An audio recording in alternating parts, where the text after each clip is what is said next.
అయోధ్యలో బాలరాముడి విగ్రహ ప్రాణ ప్రతిష్ఠ వేడుకలకు ముందే శ్రీరాముని దివ్య రూపం బయటికి వచ్చింది. విగ్రహాన్ని గర్భగుడిలోకి చేర్చక ముందే కళ్ళకు ఎలాంటి వస్త్రం లేకుండా ఉన్నప్పుడు తీసిన ఫోటోలు ప్రస్తుతం సోషల్ మీడియాలో వైరల్ గా మారాయి. తాజాగా ఈ పరిణామంపై పలువురు మండిపడుతున్నారు. ఇలాంటి ఫోటోలు ఇప్పుడు బయటికి రావడం మంచి పరిణామం కాదన్నారు.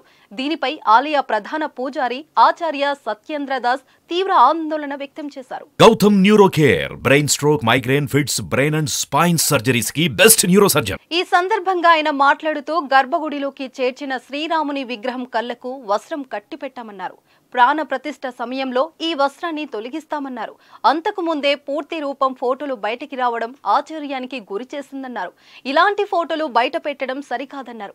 ఇలా బయటకు వచ్చిన ఫోటోలపై దర్యాప్తు జరిపించాలని, ఈ పని ఎవరు చేశారో గుర్తించి చర్యలు తీసుకోవాలని రాష్ట్ర ప్రభుత్వాన్ని డిమాండ్ చేశారు.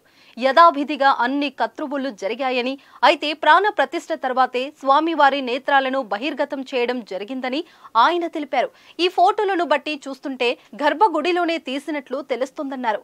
ఈ విషయాన్ని సీరియస్ గా తీసుకున్న శ్రీరామ జన్మభూమి తీర్థ క్షేత్ర ట్రస్ట్ అంతర్గత విచారణ చేపట్టింది. యథావిధిగా అన్ని కత్రువులు జరిగాయని, అయితే ప్రాణ ప్రతిష్ఠ తర్వాతే స్వామివారి నేత్రాలను బహిర్గతం చేయడం జరుగుతుందని ఆయన తెలిపారు. ఆలయ ప్రాంగణంలో నిర్మాణ పనుల్లో భాగంగా అన్ని అధికారులు ఈ ఫోటోలను లీక్ చేసి ఉంటారని ట్రస్ట్ అనుమానిస్తోంది.